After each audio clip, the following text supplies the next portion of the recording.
السلام عليكم ورحمة الله وبركاته، ورجعنا لكم في فيديو جديد من فيديوهاتنا. ومعلومة مهمة يا جماعة حابين نلفت نظر الناس ليها. ناس كتير جدا بتسألني بتقول لي يا ابو هاجر، انا اشتريت جوز مش عارف ايه وطلع حمام ملطش. هديك معلومة تمشي بيها وقاعدة في حياتك.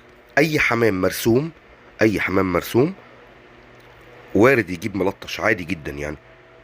لان هو مش يعني ده صنع ربنا يا جماعة، صنع ربنا. تمام.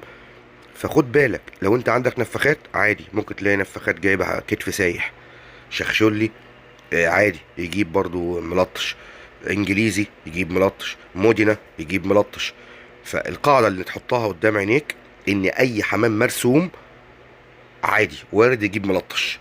تمام. طب اقول لك على حاجه، وخد دي معلومه من اخوك، ممكن يجيب لك زغلولين ملطشين ولما يخلصوا ريش كل التلطيش ده او الضبابير، انا بتكلم على الضبابير، تلاقيها في القلش طارت.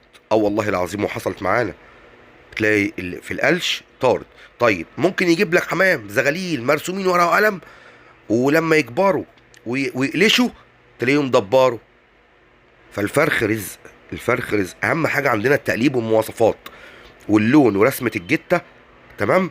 دي جزء لا يتجزأ من مواصفات وتقليب الحمام. لكن عندنا ثوابت مهمه جدا في كل تقليب نوع نلتزم بيها